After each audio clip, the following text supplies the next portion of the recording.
but also Zhang Milama of Gabon.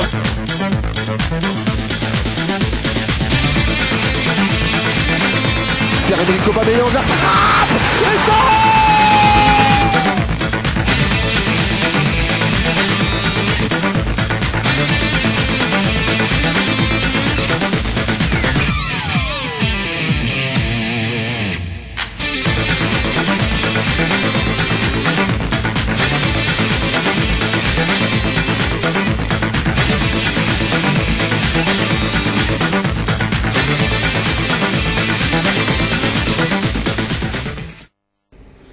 Bonsoir à tous et bienvenue dans cette émission dont je me fais le plaisir de vous présenter ce soir. Une seule thématique, ce soir on va parler bien évidemment de football avec l'élection, la Fédération gabonaise de football, avec pour thématique ce soir, FEGAFOOT.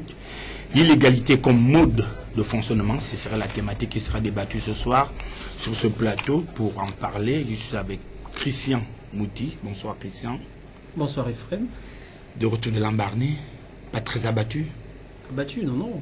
J'ai fait un agréable voyage et surtout un très bon séjour. Et puis il faut rappeler que c'est quand même chez moi aussi à Lambaréné. Ah d'accord. Et à gauche de votre petit écran se trouve Ulrich Sima de TVS. Bonsoir. Bonsoir Ephraim. Avant de débattre avec ses invités, David Mitola, c'est quand vous voulez.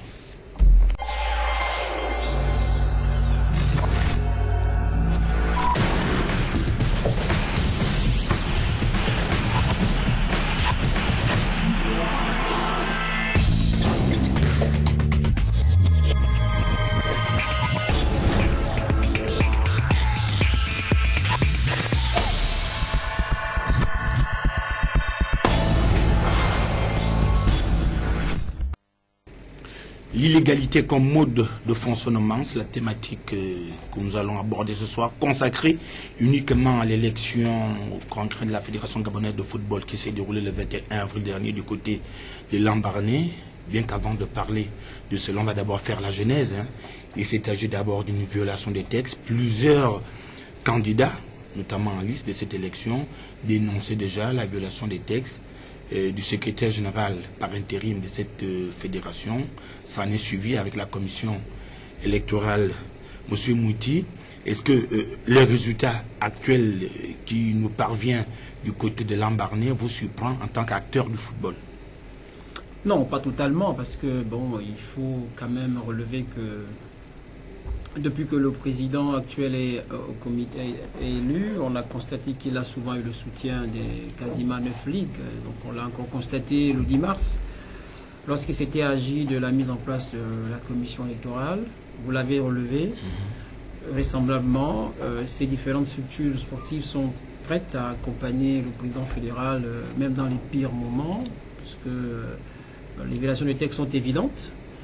Et cette élection a donné également la possibilité, je pense aux observateurs, de constater qu'au regard effectivement du nombre de voix, qu'une fois de plus, les ligues lui sont restées fidèles en dépit du mandat, fait du bilan qui est désastreux, et en dépit, bien évidemment, comme je le disais déjà, de tout ce qui a amené aujourd'hui la fédération à décaler son élection pour le 21 avril, notamment, évidemment, la violation flagrante des textes.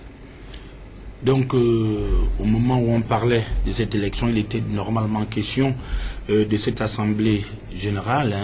Il y avait eu un congrès préalablement organisé du côté d'Akanda. C'était le 10 mars dernier.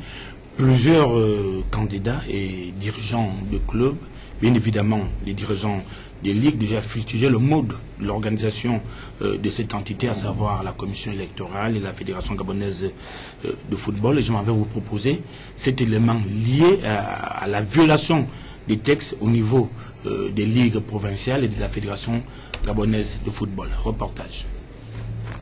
Le congrès ordinaire de la Fédération gabonaise de football, dont les travaux viennent de se tenir, devait être le lieu par excellence où les questions se rapportant au scrutin du 31 mars prochain devaient être débattues, mais hélas, des langues s'y délient à mesure qu'on s'approche du dit conclave. D'aucuns vont même jusqu'à penser qu'il sera tronqué pour preuve des influences externes troubler déjà ce rendez-vous du football, bien que n'ayant pas respecté les textes de la Fédération gabonaise de football.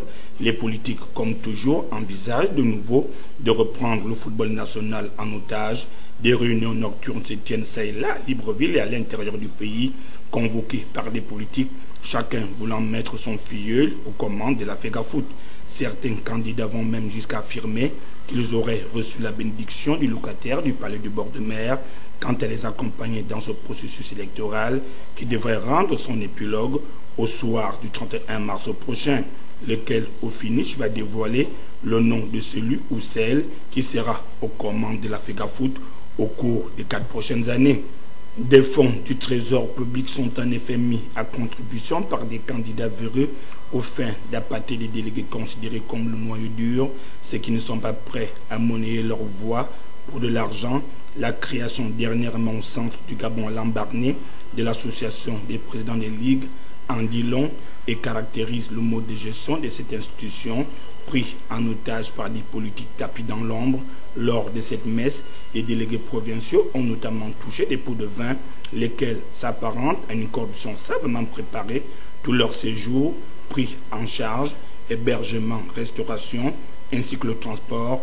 La bande à Pierre-Alain Mungengi finit par avoir raison de ses délégués. Sur 35 votants, il obtient 21 voix contre 14, un score qui lui permet de prendre l'envol vers le 31 mars prochain.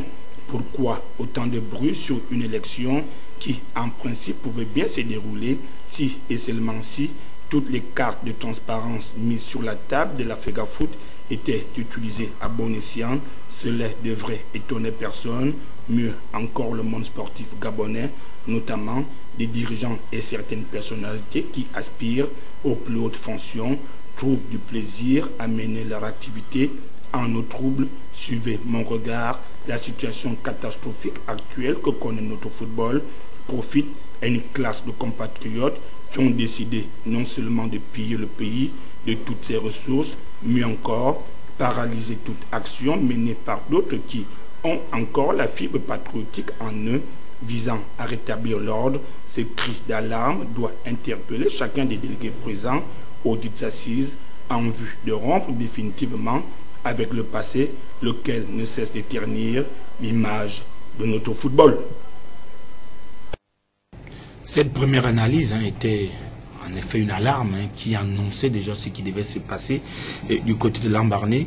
Une assemblée générale délocalisée sans pour autant consulter le Congrès, parce que le plus souvent c'est le Congrès qui décide de la délocalisation ou non d'une assemblée générale, mais le rendez-vous de Lambaréné a été explicitement convoqué par le candidat sortant qui a été déclaré vainqueur il y a moins de 48 heures. Ulrich Sima. Et vraiment, on ne peut pas mettre en cause le lieu. Moi, c'est surtout tout ce qui s'est passé le 10, depuis le 10 mars. Oui. Donc, on avait déjà la vision de ce qui devait se passer à l'élection, à l'Assemblée élective.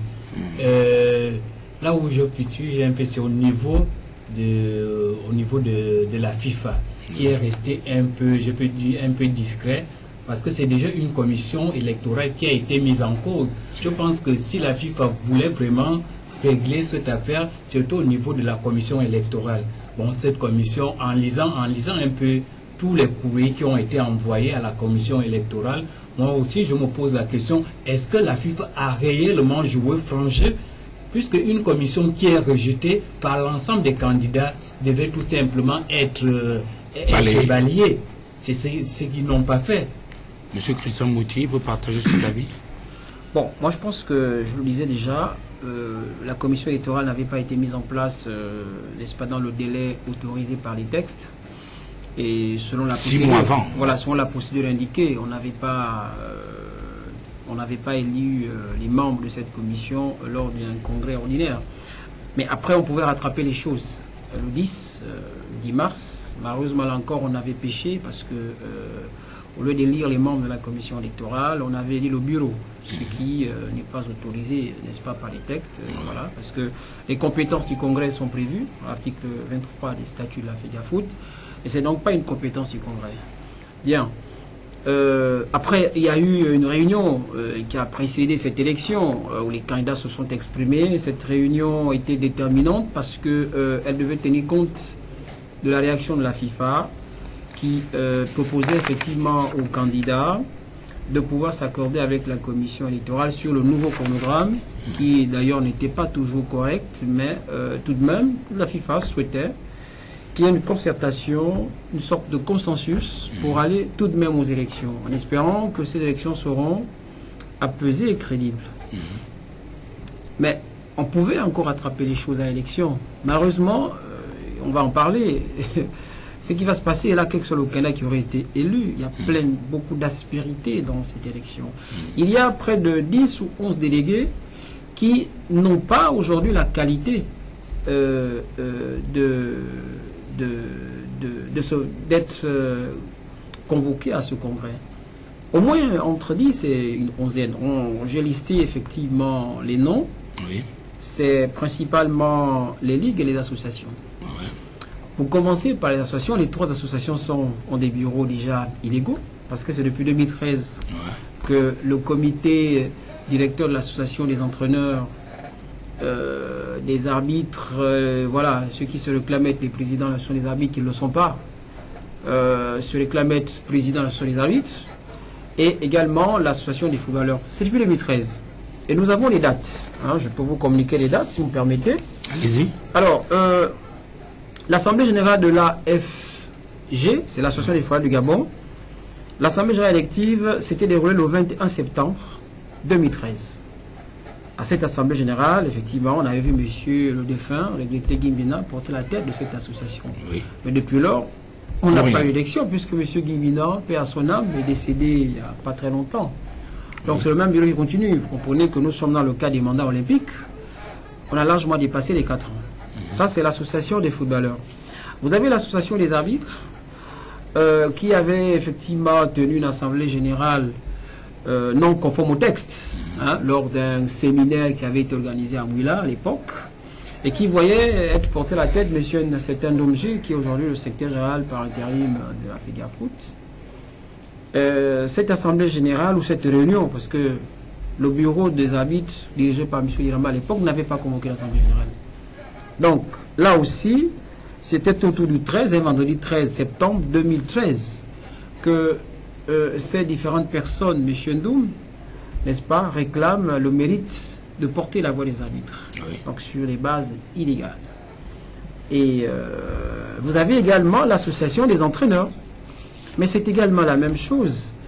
Donc c'est en 2013 que ces associations se réclament être des structures ou des bureaux légitimes et légaux.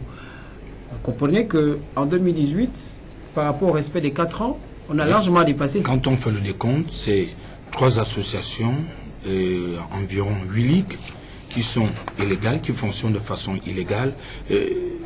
Que peut-on s'attendre finalement au finish de cette élection? Oui, je vous donne quelques éléments. Hein. Je prends par exemple, je ne sais pas moi, je vous prends l'exemple de la Ligue de Langounier, par exemple.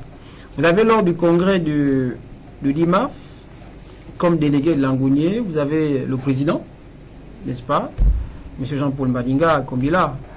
Il a comme délégué adjoint qui vient avec lui, M. Diloussa. Monsieur Diloussa, par exemple, Franck Diloussa, qui est secrétaire général. Mais là, le congrès du 21 avril, donc celui qui vient de se dérouler là, monsieur Diloussa, Franck, a la qualité de premier vice-président. Alors, on peut se demander comment il fait pour passer de secrétaire général à premier vice-président. À premier vice-président. Parce que simplement, la qualité de ceux qui votent au niveau des ligues est bien indiquée dans les textes. L'article 22 des statuts de la FEGA Foot. C'est le président, le vice-président, le premier vice-président et le reste par ordre de préséance. Donc les secrétaires généraux ne font pas partie des délégués qui normalement vont représenter une ligue.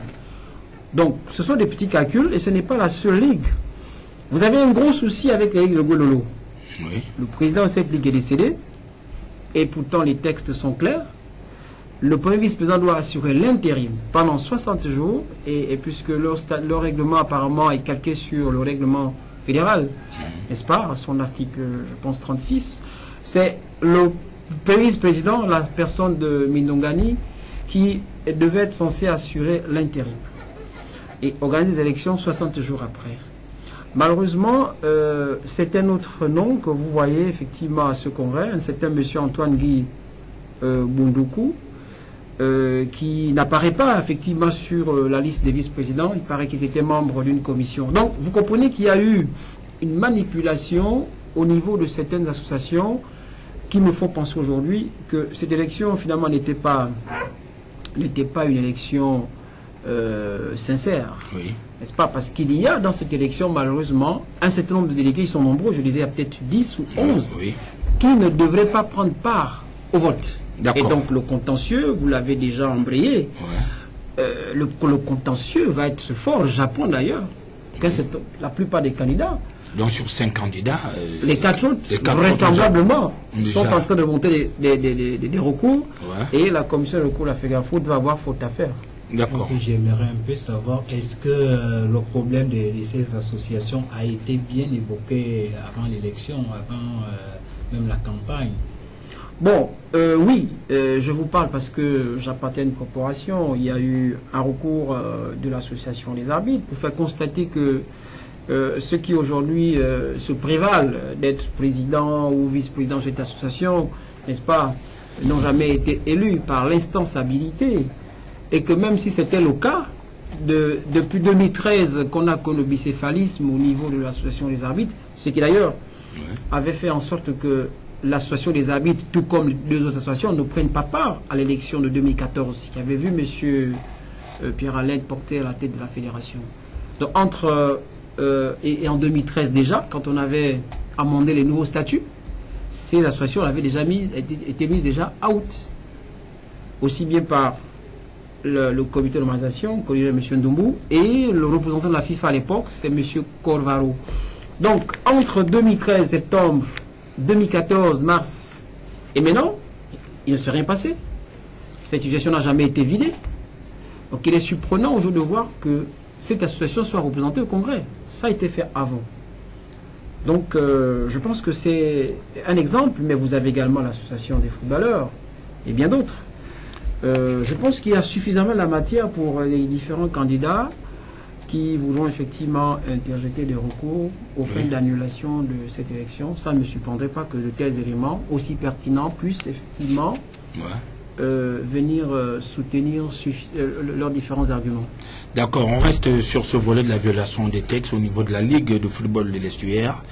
Il y a comme un bicéphalisme qui prévaut au sein de cette ligue avec deux présidents à leur tête, Mendy Kabangoy et Ahmed Mombo, Mendy Kabangoy, qui, il y a de cela quelques heures, nous a brandi son document qui l'autorise à officier au sein de la Ligue de football de l'Estuaire, donc un document signé du secrétaire général du ministère de la Jeunesse et des Sports. Donc c'est une affaire à suivre. Mendy qui malheureusement n'a pas pris part au congrès de la Fédération gabonaise de football du côté de Lambaréné. Mendy Kabangoy, qu'on va vous permettre de suivre à l'instant même au sujet toujours de cette violation des textes. Reportage. Moi, en tant que président de la Ligue de football de l'Estuaire, reconnu par le ministère des Sports, jusque-là, je n'ai pas encore reçu ma convocation pour la mise en place de la commission électorale de ces assises. Donc, je tiens à rappeler aux uns aux autres que si je n'ai pas de convocation en tant que président de la Ligue de football de l'Estuaire, je pense que ça va s'expliquer, n'est-ce pas, au niveau du Congrès. Ça voudrait dire que si je ne suis pas là-bas, je pense que le Congrès n'aura pas son sens d'être. Parce que je suis président de la Ligue de football de l'Estuaire et je dois, n'est-ce pas, défendre l'Estuaire. Celui qui a remplacé Mbanze ne peut pas assurer l'intérim jusqu'à présent. Parce que c'est Mbanze normalement qui devait, n'est-ce pas, sanctionner, n'est-ce pas, le travail au niveau, n'est-ce pas, de la commission électorale. Mais comme les choses se présentent comme elles se voient, moi je pense que les excuses de Ndoumou, du secrétaire général par intérim, si déjà quelqu'un s'excuse, ça voudrait dire qu'il reconnaît qu'il a fait des erreurs. Or, quand on reconnaît qu'on a fait des erreurs, pourquoi encore, n'est-ce pas, suivre le travail qu'il nous demande de faire? Du moment où il reconnaît qu'il a fait des erreurs. On ne fait pas, des textes, on ne fait pas des erreurs. Les textes, ce sont des gens qui ont écrit. Donc on ne peut pas faire des erreurs. Et surtout, quand on est secrétaire général. Un secrétaire général ne peut pas faire des erreurs au niveau, n'est-ce pas, des textes. Et je tiens même à rappeler que la fédération est une association. Et l'association est régie, n'est-ce pas, par des textes et du règlement intérieur. Donc c'est ça un peu le véritable problème. Donc ici, si un secrétaire général n'arrive pas à respecter les textes, ça voudrait dire que ce secrétaire général n'a pas son niveau d'être. Ça, je suis clair. Parce qu'un secrétaire général, c'est carrément la cheville angulaire, n'est-ce pas, d'une structure. Et on sait que les statuts et les règlements, on ne peut pas bafouer les statuts et les règlements. On ne peut pas bafouer les statuts et les règlements, parce que les statuts et les règlements, c'est carrément, j'ai envie de dire, la colonne vertébrale d'une structure. Je pense que, au départ, les textes ont été violés. Au niveau, n'est-ce pas, de ce congrès-là. Les délais n'ont pas été respectés. À mon avis, c'était mieux, n'est-ce pas, de renvoyer, n'est-ce pas, ces élections. Ça, c'est selon moi. Parce que moi, je respecte les textes. Et on ne peut pas vivre sans les textes. Et qui devrait assurer les affaires courantes? On devait mettre un comité, c'est-à-dire on devait mettre un comité ad hoc. Ce comité ad hoc, n'est-ce pas, allait assurer, n'est-ce pas, l'intérim. C'est comme ça que ça se passe dans certains pays. Si on constate qu'il y a une crise, par exemple, au niveau de la fédération, qu'est-ce qu'on fait? On met un comité ad hoc, et c'est ce comité ad hoc qui assure l'intérim jusqu'à ce que ce comité va annoncer les prochaines élections. Moi, je pense que c'est ça pour arranger bien les choses. Mendy Kabango, il parlait là de l'Assemblée générale du 10 mars dernier. Le président de la commission électorale, M. Mendene, n'a eu que 6 semaines pour essayer de travailler et d'organiser une élection. Est-ce que vraiment ce délai-là, c'est un délai requis? C'est une norme pour organiser une telle élection d'une telle ampleur pour un pays qui a abrité 2 phases finales de Coupe d'Afrique des Nations avec autant d'engouement qu'a suscité cette élection? Est-ce qu'en 6 semaines de travaux, les délais étaient suffisamment bien élaborés, bien arrêtés pour qu'on puisse aller aux élections qui ont eu lieu le 21 avril dernier du côté de Lambaréné? Je vais un peu emprunter les mots de M. Moueti tout à l'heure. Quand il y a des hommes sérieux, même en 1 semaine, on pouvait réussir à organiser une élection transparente. Là où tout le monde sortira satisfait. Maintenant, nous avons des dirigeants qui ne sont pas sérieux. Nous avons des Gabonais qui sont habitués, je ne sais pas, à des comportements qui n'honorent pas la République. Voilà pourquoi 2 semaines, pour moi, c'est pas à mettre en cause. Mais c'est le manque de sérieux de la Fédé et de la commission électorale. Puisque M. Mendy le disait tout à l'heure, lorsqu'un secrétaire général d'une fédération reconnaît certaines de ses erreurs, c'est-à-dire déjà qu'il y a un problème. Quelqu'un qui reconnaît les erreurs, c'est une personne à mettre en cause. Je ne sais pas, on a écarté l'ancien président de la Ligue de l'Est hier, je pense pour les mêmes faits. Mais pourquoi ne pas mettre de côté Monsieur Gildoum? C'est une élection qui vraiment était très importante pour l'avenir du football gabonais. Ouais, encore que un homme, malgré ses incohérences, il a tenu à déposer sa candidature à cette élection. Il s'agit du candidat Bosco Alabafal qui, malgré moult tractations, s'était quand même rendu du côté de la Fédération gabonaise de football afin de déposer sa candidature. Reportage. Plus de doute sur sa candidature aux prochaines élections de la Fédération gabonaise de football. Bosco Alabafal et toute son équipe de campagne, accompagnés de son huissier de justice, ont accompli leur devoir, celui dont ceux qui aspirent au redécollage de notre football peuvent accomplir en pareille circonstance en officialisant leur candidature. C'était devant un parterre de journalistes que l'homme qui postule aux destinées de cette fédération sportive a eu à déposer son dossier, y compris celui de ses colistiers. Aussi, comme je le rappelais tout à l'heure, conformément aux dispositions statutaires, vous avez ici donc la liste des candidats. Vous avez une demande donc manuscrite rédigée et signée par la tête de liste que je suis, un extrait du casier judiciaire, une copie certifiée conforme la pièce d'identité, un curriculum donc vitae, un document attestant donc l'appartenance à une association et enfin le projet d'action.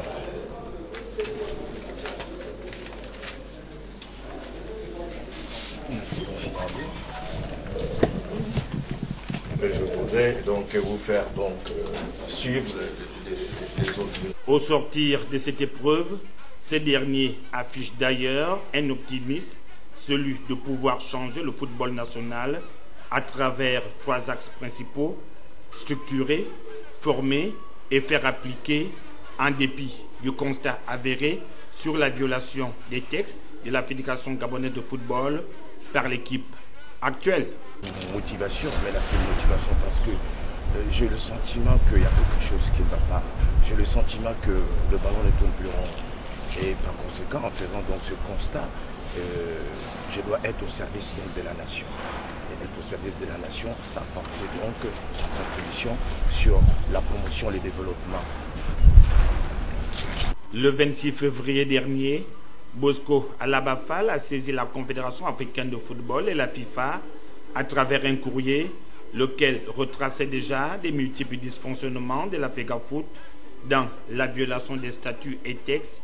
Pour lui, ces organes se doivent de se prononcer avant le congrès fixé au 10 mars prochain, lequel le bureau actuel va certainement tenter un passage en force. Quelques minutes après, dans la même lignée, il s'était présenté face aux médias pour présenter son programme de société qui repose sur 3 piliers: restructurer, former et appliquer. Reportage. Il a tenu bon jusqu'au bout malgré les incessantes questions des journalistes sur sa candidature ou non à la présidence de la Fédération gabonaise de football. Le président de la OCMS et par ailleurs membre de droit à la FEGAFOOT ne s'est pas prononcé sur la question. Il a cependant souligné l'article 13 et 22 des statuts de la FEGAFOOT en s'articulant sur 2 points. Premièrement, la lettre de convocation du 12 février 2018 reçue à son siège le 15 du mois et l'année en cours. Deuxièmement, la tenue du congrès extraordinaire prévu le 30 mars 2018 avec pour ordre la mise en place des commissions électorales et la commission des recours pour l'élection du nouveau comité exécutif prévu pour le 31 mars 2018. Flagrante avec le standard électoral, code de la FIFA et le code électoral de la Fédération gabonaise de football. En violation, naturellement, des prévisions légales.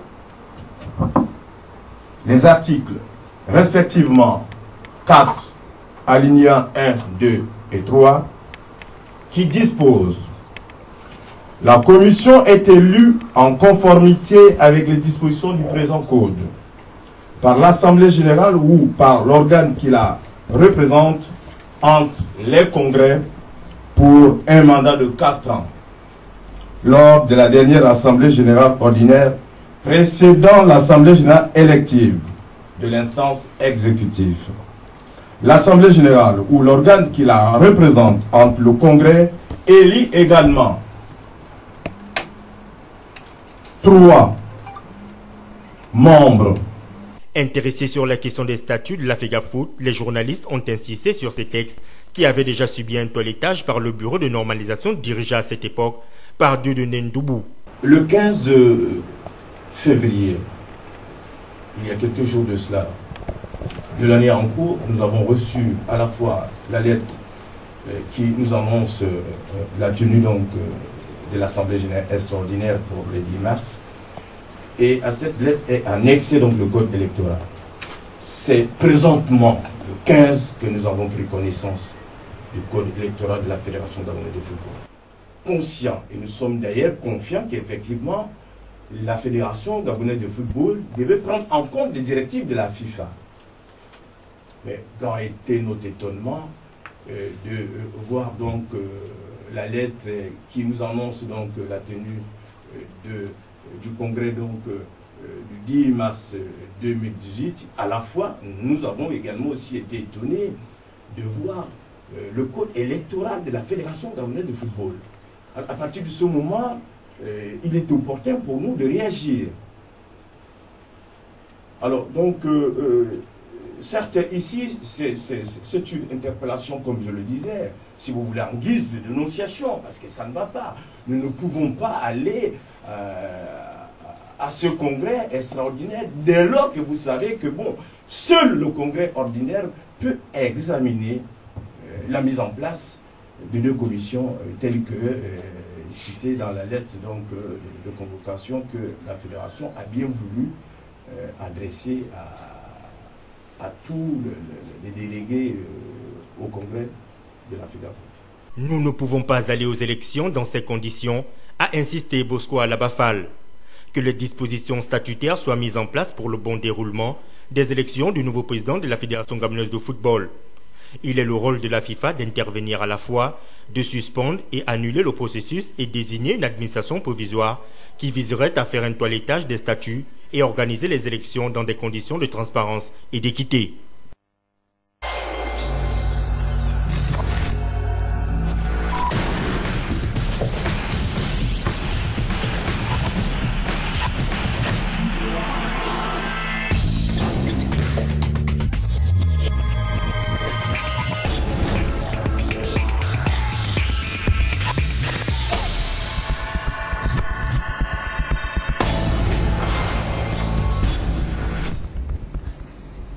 Au titre des dénonciations, donc plusieurs candidats ont notamment déjà déposé leur recours.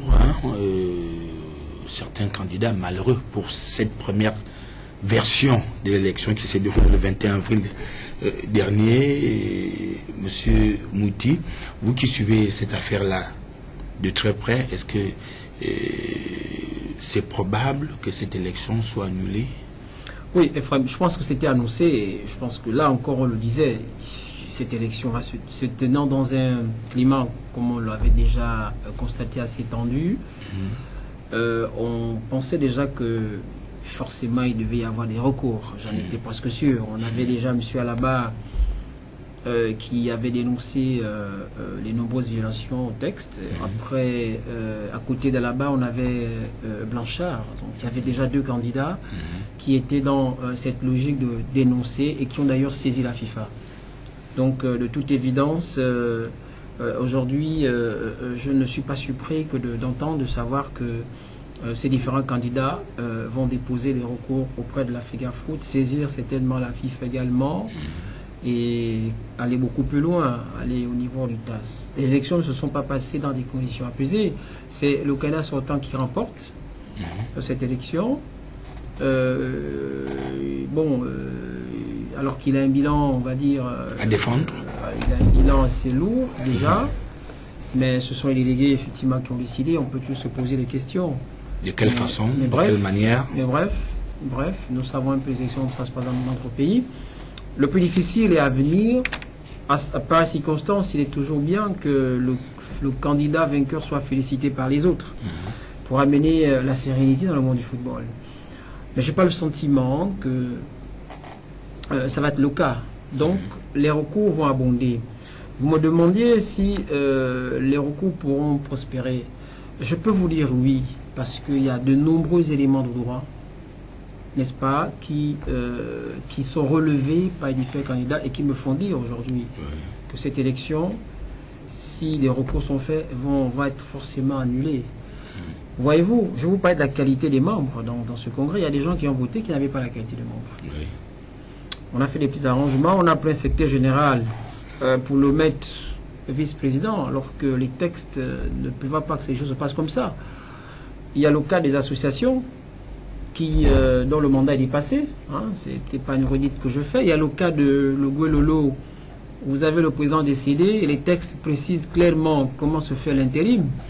Vous allez prendre quelqu'un qui n'a pas été élu à ce poste, n'est-ce pas, ou qui n'était pas son vice-président, mais qui va devenir un président par intérim, alors qu'il n'y en a pas eu un congrès entre-temps. Donc, entre le décès du président de la Ligue de Guelolo et le congrès de la fédération, je crois que c'est 2 ou 3 semaines, n'est-ce pas?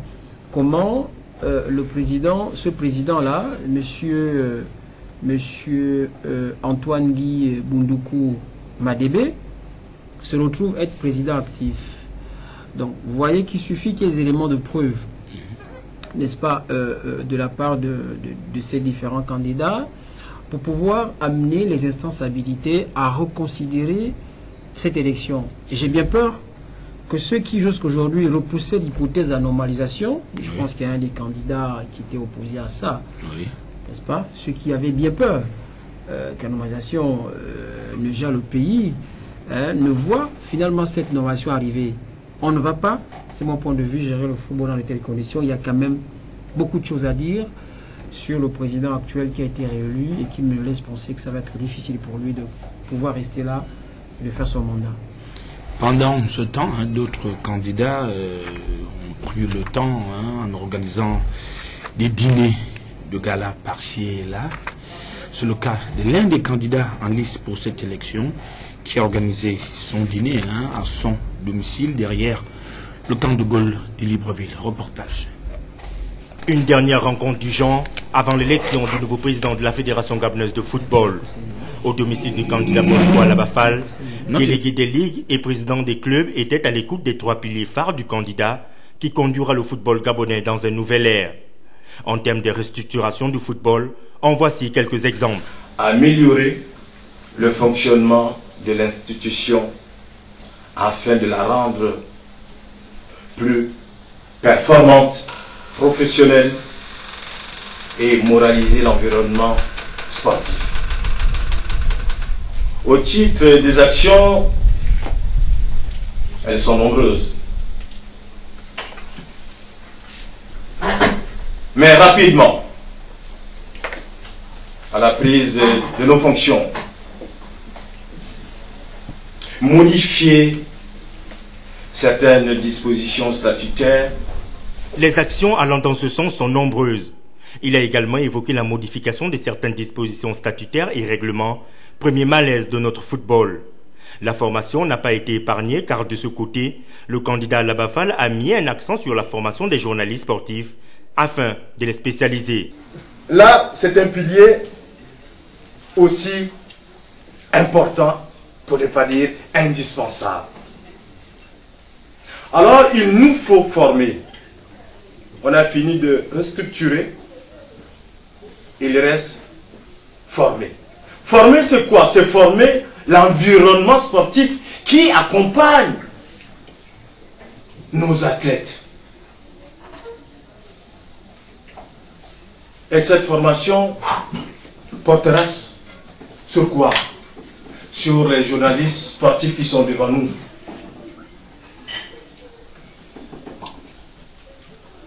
Combien sont-ils des journalistes professionnels?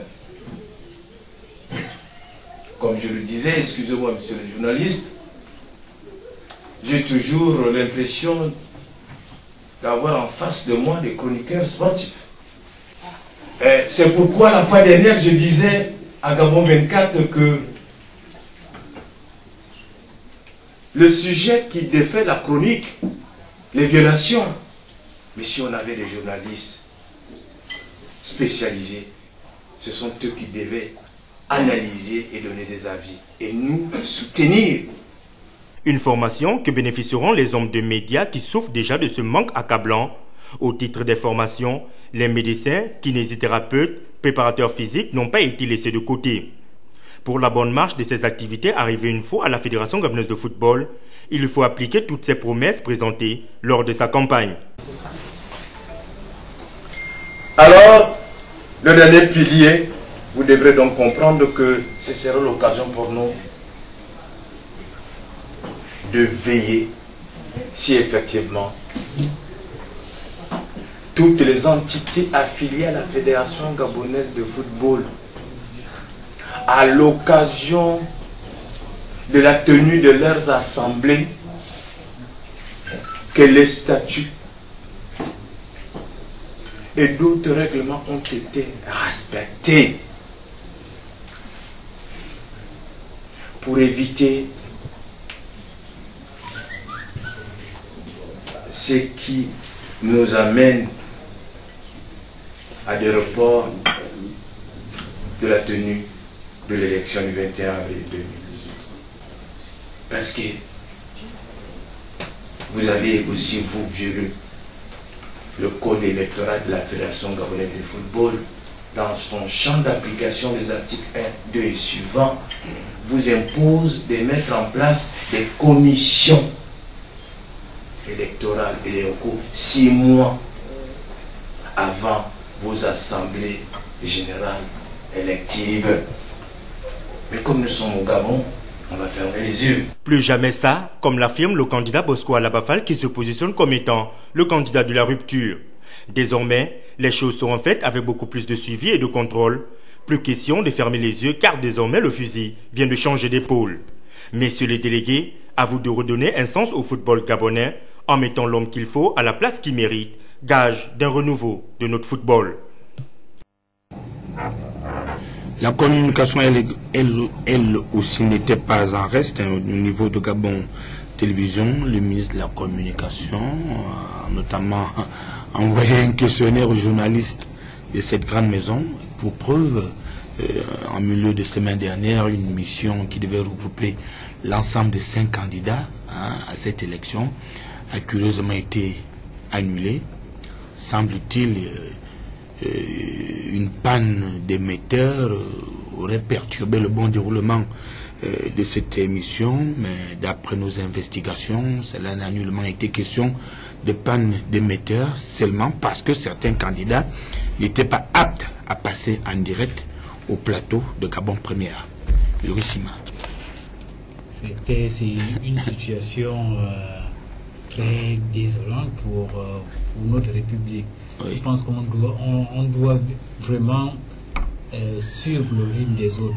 Moi, je l'avais suivi en Côte d'Ivoire, voir des candidats, lors de l'élection à la fédération, discuter du football. Vraiment, ce sont des choses qu'on doit, des bons exemples qu'on doit vraiment prendre. Ouais. Mais chez nous, je ne sais pas, parfois on veut faire du bien, parfois on préfère reculer. C'était une émission très importante, voir 5 candidats discuter, répondre aux critiques des uns et des autres. Ça devait être bien pour le football gabonais, puisque ce jour-là, il y avait tellement de mobilisation sur les réseaux sociaux, des gens qui réagissaient par rapport à l'émission. Malheureusement, on ne sait pas ce qui s'est passé à la dernière minute jusqu'à aujourd'hui. Peut-être, vous avez... Peut-être, M. Moutian, c'est quelque chose. Qu'est-ce qui pouvait être caché derrière du fait d'annuler une émission aussi importante qui devait réunir sur un même plateau 5 candidats en lice pour cette élection? Bon, je ne saurais, alors qu'il est, je ne saurais vous dire ce qui s'est réellement passé. On a tous constaté que le passage des candidats a été annulé. C'était un passage ou du moins un débat qui était attendu par les férus du ballon rond. Tout le monde s'était mobilisé, donc ce joueur limite était suffisamment haute. Maintenant après, on n'a peut-être pas eu suffisamment d'explications. Il faut-il mettre ça dans les couacs qui ont accompagné cette élection depuis le début? Oui, c'est vrai qu'ici ce n'est pas la commission électorale, ce n'est pas la FIGAFOOT, ce sont les médias qui étaient chargés d'organiser ce débat, mais toujours est-il que nous sommes restés sur un goût d'inachevé. C'était toujours bien, en pareille circonstance, de voir les différents 5 candidats échanger et véritablement défendre leurs différents programmes, au point pour l'opinion d'apprécier, n'est-ce pas, les réactions des uns et des autres.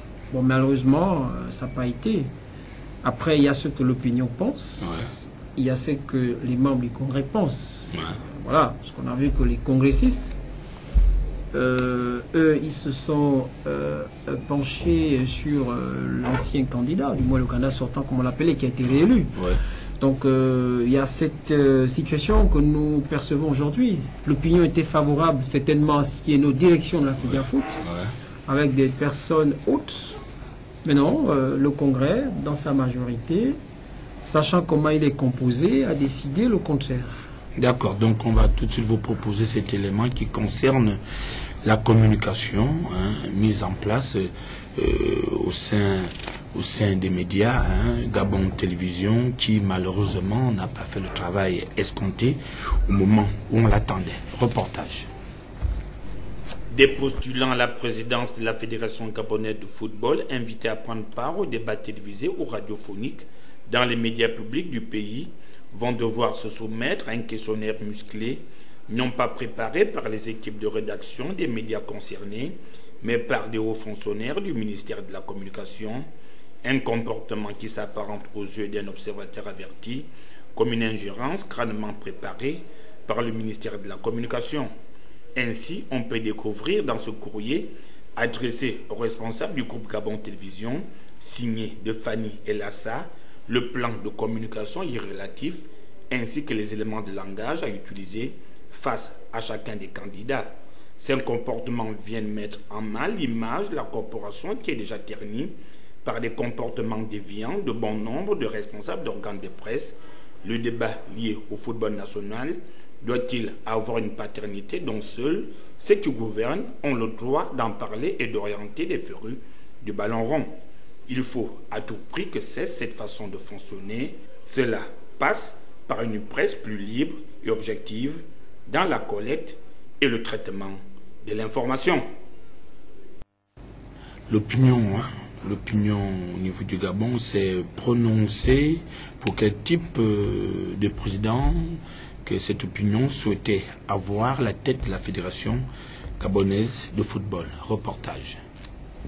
L'élection pour le renouvellement du bureau de la FEGAFOOT qui aura lieu ce samedi 21 avril 2018 intéresse une frange de compatriotes qui s'impatientent de connaître le nouveau maître de la maison Alexandre Samba d'Ovendo durant les 4 prochaines années. Pour certains, le changement d'homme ne peut être l'ultime solution pour régler toutes les embûches crucifixes qui égorgent le football gabonais depuis un bon nombre d'années. Réellement, les gens pensent que quand une institution ne fonctionne pas, c'est forcément les hommes. Ou bien le président, parce que normalement c'est un collège et le président n'était pas seul dans ce processus-là, dans cette vue-là. Disent qu'il faut forcément, parce qu'on aura changé le président, que ça va aller. Non, moi je crois que ce qui est important, c'est peut-être de comprendre le problème qui est à l'intérieur et puis à ce moment-là, voir qu'est-ce qu'il faut faire par la suite. Sinon, ça peut être c'est-à-dire qu'un avis, c'est-à-dire que si, ça peut être une solution et comme ça peut ne pas être une solution. Ce n'est pas le changement d'homme à la tête de la Fédération gabonaise de football. Le plus important, que le football gabonais se porte mieux, qu'il y ait des réformes, voilà, que le monde du football attend en général. Voilà. La confiance et l'affection doivent revêtir la sélection nationale. Ceci sera un des chantiers majeurs du futur bureau fédéral, point de mire de l'échec de l'équipe sortante. Non, d'une indiscipline, ça il faut le dire, avec beaucoup d'honnêteté, beaucoup de Gabonais ne souhaitent plus que notre équipe aille tout simplement participer aux compétitions, parce que c'est vrai que participer c'est important, mais quand même qu'au fil des années, que l'équipe nationale progresse au fil des compétitions, et c'est cela que nous attendons. Il n'y a pas une rigueur, il n'y a pas une véritable rigueur. Hein? Et donc du coup, on a laissé le désordre s'installer. Cette élection qui aura lieu demain samedi à Lambaréné compte 5 candidats, à savoir Blanchard Randoum, Jérôme Efonzolo, Bosco Alabafal, Pierre-Alain Mungengi et Xavier Christian Bourdet, sous l'observation d'Ahmad Yaya, président de la Fédération mauritanienne de football, délégué par la FIFA et la CAF. Je te dis sympathique, mais si c'est le meilleur. Pour les Kembo, quoi? Tu dis n'importe quoi. Tu n'as pas mis l'action de Cristiano le week-end de fin d'année? Quand tu l'as fait, c'est même pas trop des gens. Oh, fais comment t'es sérieux? Tu comprends pas du vrai football. C'est des gars comme les Messi. Mais je ne connais pas. C'est pas que le Messi, ça. Combien de ballons d'or? Combien de ballons d'or? Tu n'importe quoi. Mais tu n'importe quoi, fais comme ça. Écoute, attends, moi. Je ne vais pas entendre, gars. C'est quoi? Grand. Quand vous avez l'action que Moulunga a fait au championnat national, là. Oh non. Oh, petit. Et tu respectes beaucoup. Mais quand on parle du vrai football, ne viens pas nous parler du championnat national. J'ai plus l'impression que moi je peux marquer plus des têtes de seul. Bouge.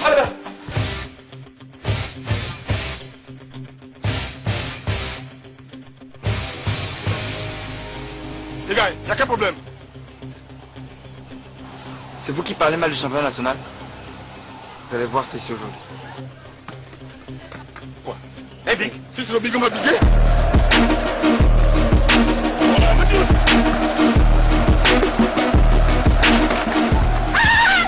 C'est comment? J'avais dit on joue au ballon, je n'aime pas ça, c'est quoi? Hein? C'est pas dit dans le ballon.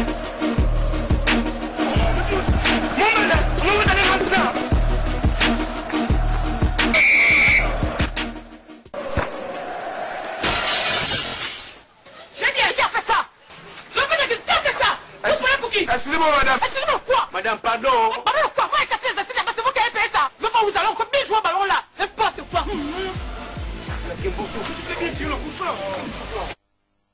On parle football en direction la capitale provinciale du Moyen-Ogo et Lambaréné qui a abrité le scrutin lié à la présidence de la Fédération gabonaise de football. Beaucoup d'incohérences au cours de ce rendez-vous. La presse interdite d'accès en salle. La presse n'a pas pu assister au vote, encore moins au comptage des voix. On a tout simplement été appelé pour constater ce qui était déjà fait et validé, alors que toute la presse nationale et internationale était accréditée à couvrir cet événement. En dehors du président de la commission électorale, plus de personnes n'avaient droit à la parole, comme si une commission était aux ordres de qui, je ne sais qui. Donc, suivez mon regard, vous allez certainement comprendre le rôle qu'a joué cette commission électorale du côté de Lambaréné. Christian Mouti, vous qui êtes un habitué des assemblées générales, est-ce que le plus souvent des mesures drastiques sont prises pendant les assemblées générales telles que vécues du côté de Lambaréné le 21 avril dernier? Non, mais je pense qu'en ce qui concerne les élections, c'était, enfin, on va dire, c'était pas une assemblée, un congrès ordinaire avec un bilan financier et moral. Ce sont des aspects qui concernent beaucoup plus la vie de la FEGAFOOT ainsi que de ses différents membres. Oui, on pense que dans ces moments, la presse ne doit pas forcément venir couvrir. Oui. Donc, ce sont des moments durant lesquels, effectivement, on demande à la presse de ne pas être là, de ne pas assister aux différents échanges, effectivement. Mais là, c'est une élection. On parle de transparence.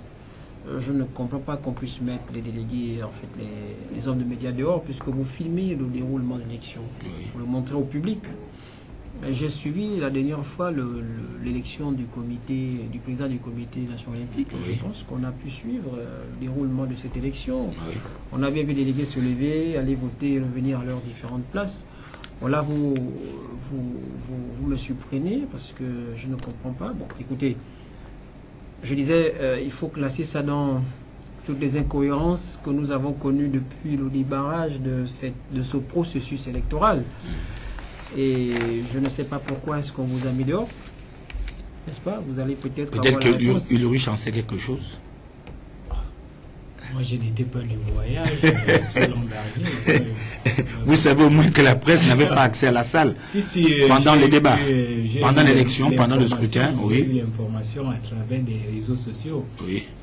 Interdiction formelle de prendre les prises de vue, hein, des photos, WhatsApp, machin. Donc finalement, si vous me permettez, allez-y, oui, monsieur Moutier. Vous ne pouvez pas donc fidèlement rendre compte à vos téléspectateurs de ce qui s'est passé, parce que vous avez assisté certainement à l'ouverture. À l'ouverture. Et vous êtes revenu probablement à la fin. Au décompte, oui. Donc, entre les deux, donc le gros. Nous n'avons aucune information de ce qui s'est passé. Vous n'aurez pas les films pour pouvoir donner la possibilité à vos téléspectateurs de suivre ce qui s'est passé, l'ambiance qui a prévalu dans la salle, ainsi de suite. Bon, pendant cette élection, des voix se sont notamment levées, celle du président candidat Bosco Alabafal, celle également de Placide Xavier Bourdette, candidat malheureux à cette élection, et du premier vice-président de l'AOCMS que je vous invite à regarder sur cet élément.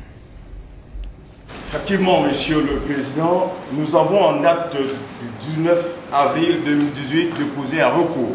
Le candidat Alaba,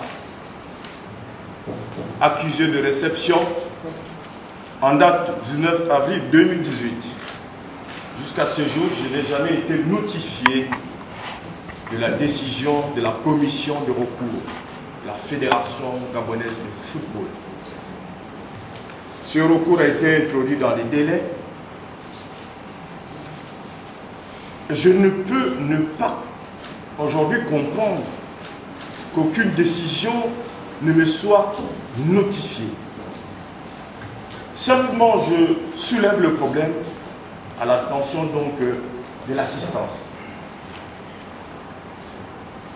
Si je n'exprimais pas ces propos, on pourrait certainement me reprocher. C'est pourquoi en présence donc du représentant de la FIFA, auprès de qui nous avons également demandé à la commission de recours de tenir copie. C'est sur ce, Monsieur le Président,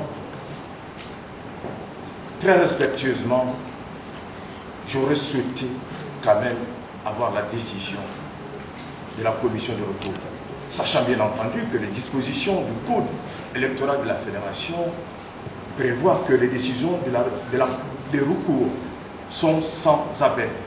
J'en ai terminé et j'en appelle à votre conscience sur l'équité et la justice. Bon, maintenant, d'autres aléas sont venus. Bon, bah, écoutez, à ce moment, nous ne maîtrisons plus ça. Hein. La seule chose, c'est que notre football, honnêtement, puisse sortir maintenant de sa léthargie. Bon vent à celui qui viendra. Donc vous avez suivi là quelques réactions au sein même de la salle où se tenaient les débats liés à cette assemblée générale.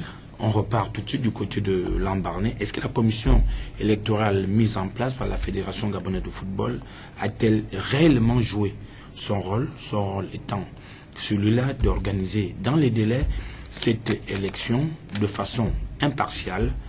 Donc on va suivre cet élément lié à cette organisation.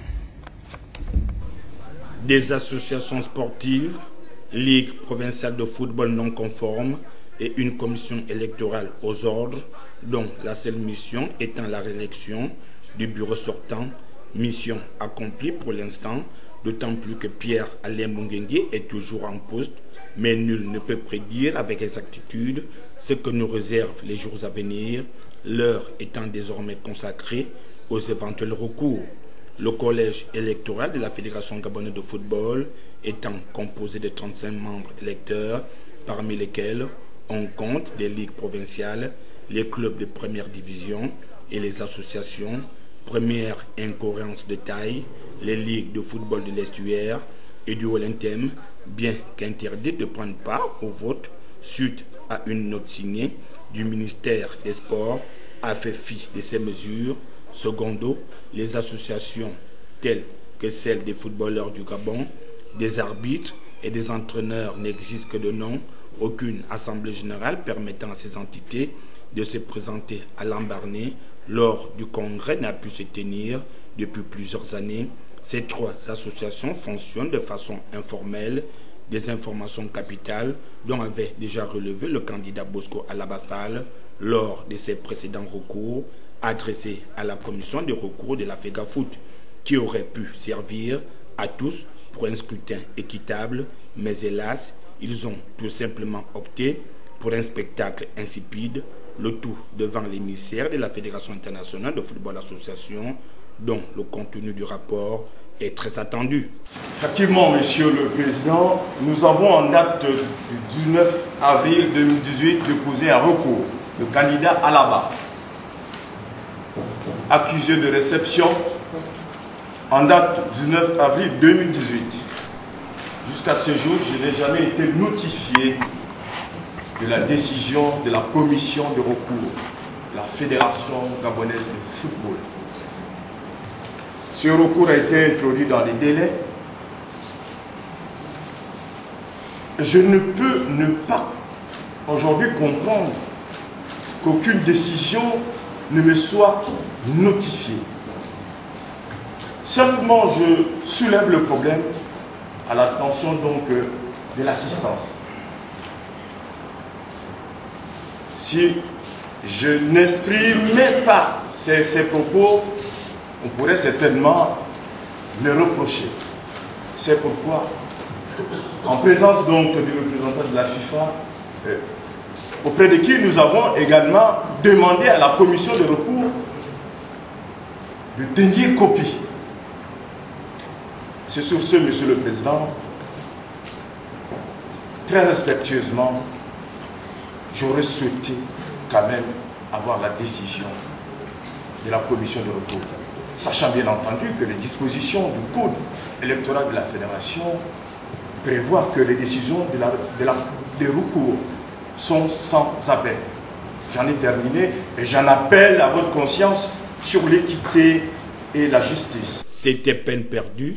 Stéphane Mendene, du reste président de la commission électorale de la Fédération gabonaise de football, a exhorté les partis lésés à déposer des recours à Libreville, dont sa présence à Lambaréné n'avait que pour ordre du jour la tenue du scrutin, une véritable aberration.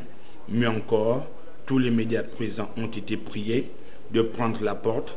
L'appel des délégués, le scrutin et le dépouillement des urnes s'est déroulant en l'absence des hommes et femmes des médias, pourtant accrédités à couvrir cet événement sportif. La commission électorale de la FEGAFOOT avait-elle caché certaines pratiques qu'elle ne souhaitait pas exposer à la place publique? On est tenté de conclure par l'affirmatif. Le travail qui devait être accompli en 6 mois l'a été en 6 semaines. Ce travail n'aurait pu être accompli sans l'assistance de M. Gilles Sébastien Doum, secrétaire général de la FEGAFOOT, dont nous saluons les diligences. Vous l'aurez bien compris, le résultat du scrutin n'est nullement celui attendu par ceux qui souhaitent servir le football, mais par ceux-là qui se servent plutôt du football pour se faire le plein des poches. Donc, vous venez de suivre là le déroulement des débats du côté de la ville du Grand Blanc, dont du docteur Choiser. Monsieur Mouti, en quelques mots. Oui, vous n'étiez pas dans la salle, vous étiez hors de l'hôtel. Non, non, moi je n'étais pas concerné dans la salle. Oui. Maintenant, ce que je relève... Par rapport au contenu du reportage. Voilà, ce que je relève déjà dans la salle, on le disait déjà assez, il y a la dénonciation, n'est-ce pas, on va dire, des irrégularités à continuer dans la salle. Et là, on avait monsieur Alaba se lever. Mais il faut dire que dans tout ce processus électoral, on avait M. Alaba et M. Blanchard qui n'ont cessé de dénoncer les violations. Et je le disais tantôt, ces deux candidats ont d'ailleurs saisi la FIFA. Maintenant, en réaction, la commission électorale, on a constaté, y compris d'ailleurs la commission de recours, n'a pas toujours, n'est-ce pas, eu des réponses se fondant sur les textes. C'est le cas de la caution. La caution de 1 million avait été demandée au candidat alors qu'elle n'existe pas dans les textes. Oui.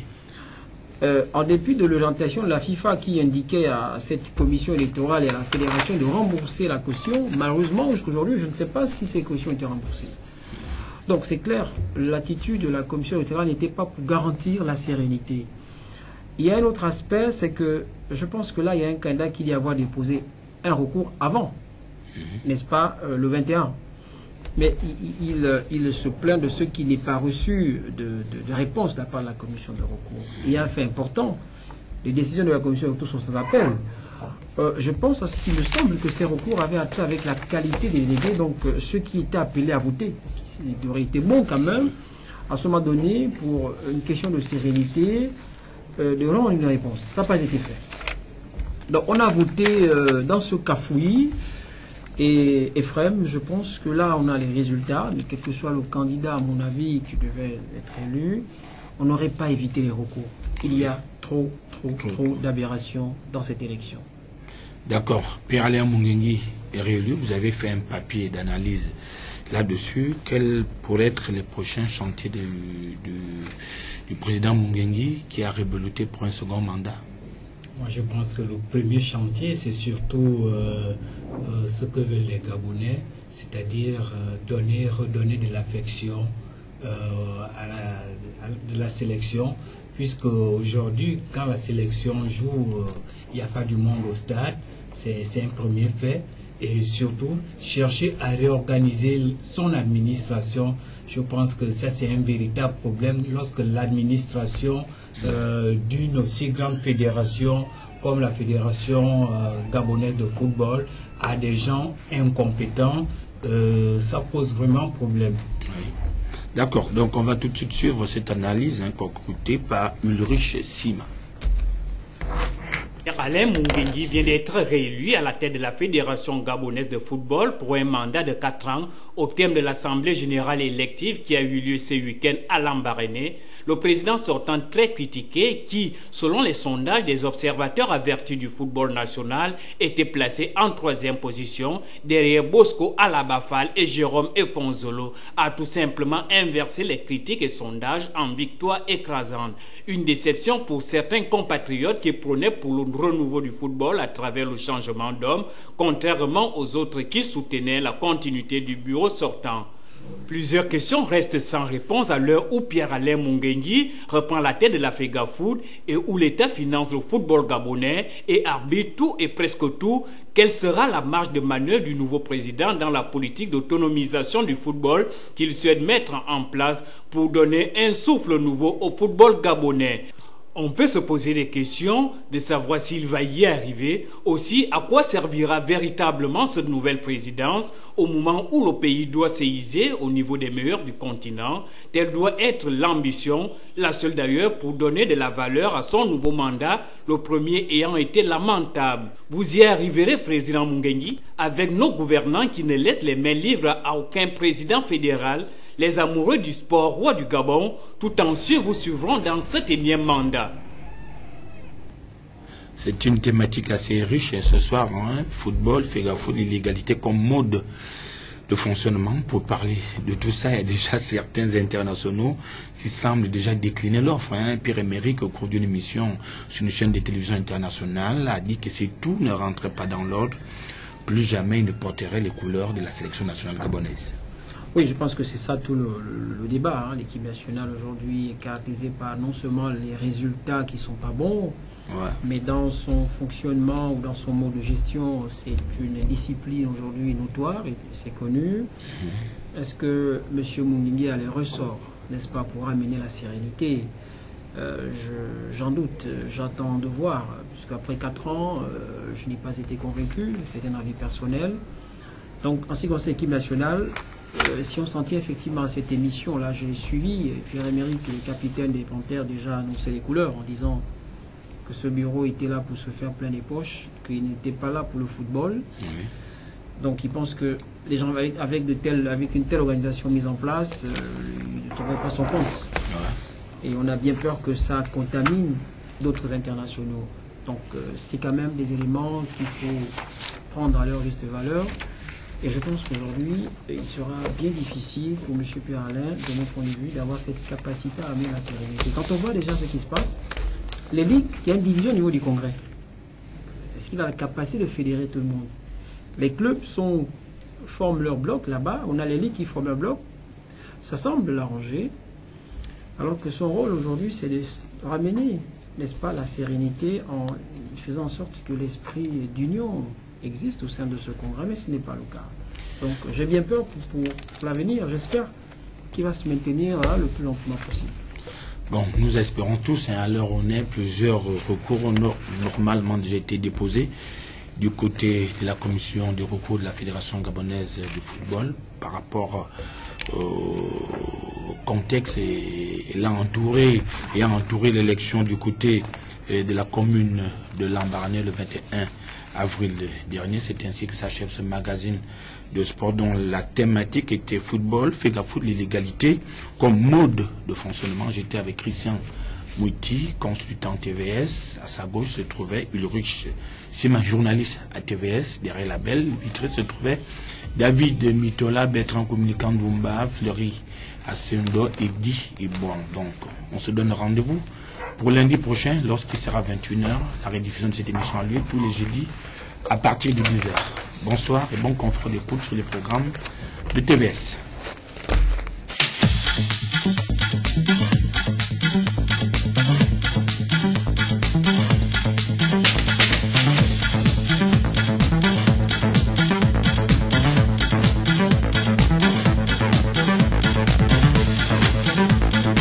And also Zhang Milama of Gabon.